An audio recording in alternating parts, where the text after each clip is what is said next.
Assalamualaikum warahmatullahi wabarakatuh. Bismillahirrahmanirrahim. Alhamdulillahi rabbil alamin. Assalatu wassalamu ala asrafil anbiya wal mursalin wa ala alihi wa sahbihi ajma'in. Amma ba'd. Pertama-tama marilah kita panjatkan puji syukur kehadirat Allah Subhanahu wa taala yang telah melimpahkan nikmat kepada kita, terutama nikmat iman dan nikmat Islam dan juga nikmat-nikmat yang lain.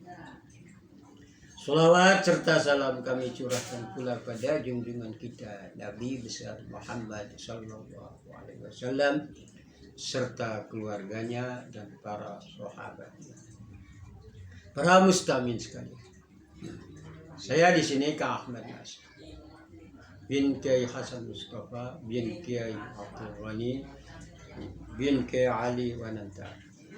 Cuma sekarang berdomisili di Puntat Pesantren. Para mustamin sekalian, saya di sini akan menyampaikan ceramah di YouTube, yaitu dengan judul Kelaparan. Waduh, terkejut para mustamin. Kok bikin judul kok gak enak sekali, kelaparan. Iya, tapi nanti ujung-ujungnya nyampe ke kelaparan, dan disitulah yang perlu diperhatikan, yang perlu kita resapi, yang perlu kita hayati, yang perlu kita imani, yang perlu kita amalkan. Disitulah nanti ujungnya, di ujungnya nanti. Jadi nyetel ini jangan separuh, sampai selesai, supaya bisa hatinya tergugah dari peristiwa kelaparan itu. Ceritanya begini singkat. Ada seorang suami istri mau berangkat haji. Sudah ada jadwalnya, sudah daftar dulu. Waktunya kalau kapan ya sebelah kesininya tahun 2013 lah, karena rel kereta kan ada tandanya tahun 2013, dan itu ada kejadian orangnya di pinggir jalan kereta.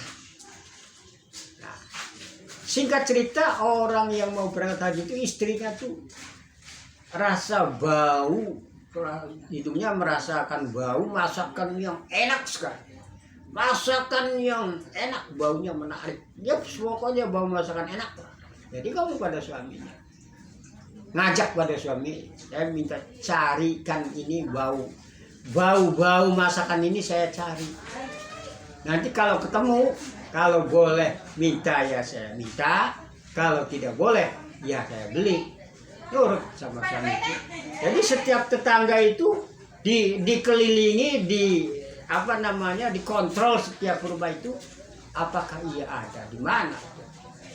Tetangga. Akhirnya di pinggir jalan kereta ada gubuk kecil, rumah jelek kecil. Di situ ada yang pakai kayu, terus koli wajahnya gede besar.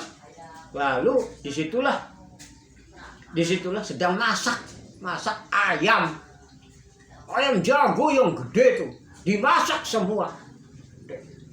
Nah, kata istrinya, ini Pak, yang ada suaminya tuh, yang saya cari-cari bau masakan itu ini.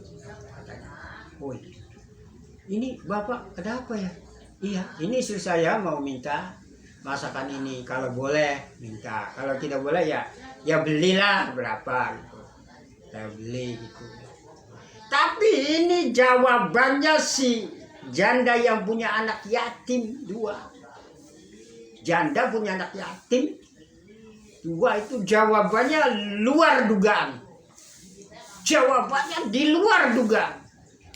Kalau jawabannya ya boleh kasih, atau ya harus beli gitu ya, jawaban tidak luar dugaan.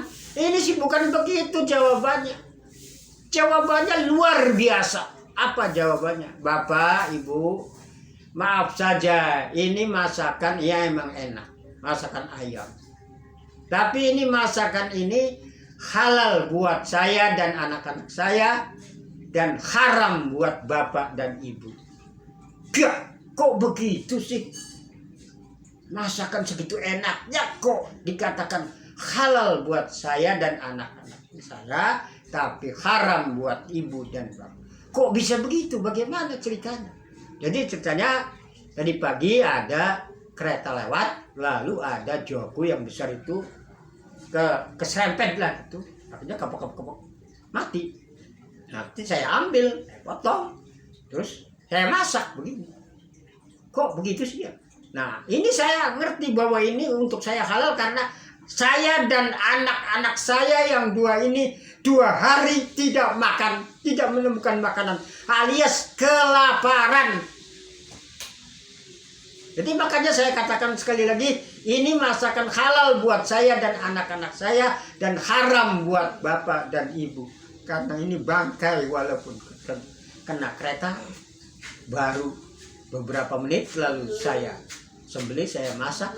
Itu untuk selain saya haram, tapi ini halal buat saya, haram. Seketika itu orang suami istri yang berarti nangis seketika itu. Nangis. Ya Allah, saya salah, saya berdosa. Tidak tahu tetangga saya ada yang kelaparan, tidak makan 2 hari. Tidak tahu saya. Nangis yang sejadi-jadinya. Nangis. Saya minta maaf, saya minta maaf. Itu dia yang minta maaf. Saya tidak tahu bahwa tetangga saya ada yang tidak makan 2 hari kelaparan. Saya tidak tahu, ya Allah. Dia nangis. Pulanglah.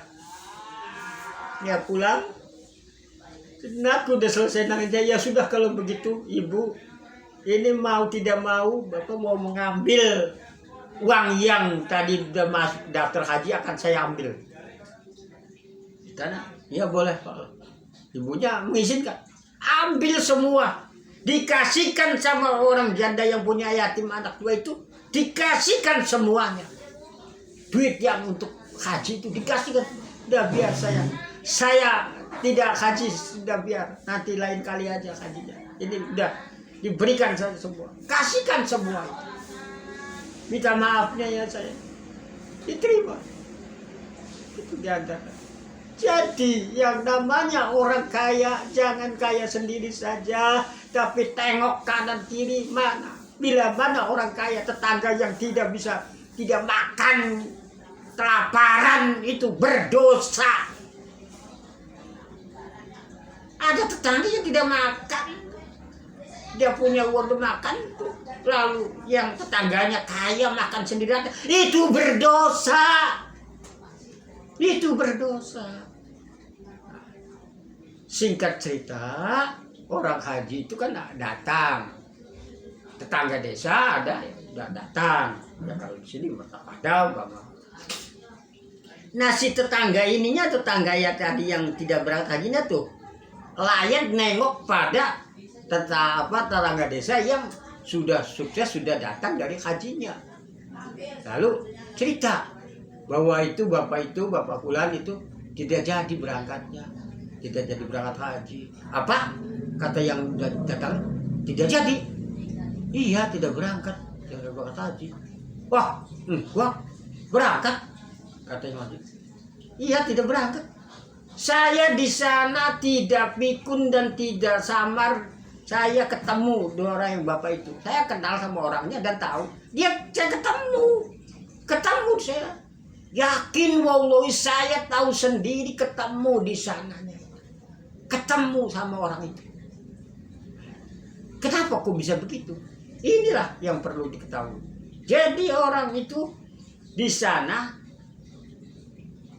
di hajinya diwakilkan oleh malaikat. Nah inilah yang harus diyakini, dipercayai.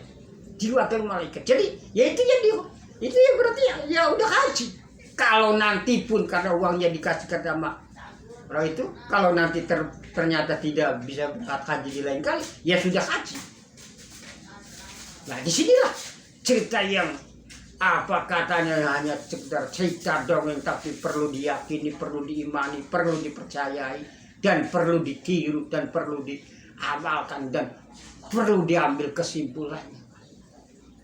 Untuk khususnya untuk orang-orang kaya itu jangan kaya sendiri aja, jangan makan enak sendiri aja, tengok kanan kiri tetangga. Kalau makan enak sendiri lalu tetangga ada yang tidak makan, 2 hari kelaparan, itu yang kaya makan minumnya itu berdosa. Sekali lagi, bagi orang kaya yang tidak tengok kanan kiri, ada yang tidak makan, ada yang kelaparan, tidak ngasih makan, tidak memberi pada tetangga yang kelaparan, itu berdosa. Assalamualaikum warahmatullahi wabarakatuh. Baik. Tegak. Gimana? Gimana sih dia tegak? Tegak.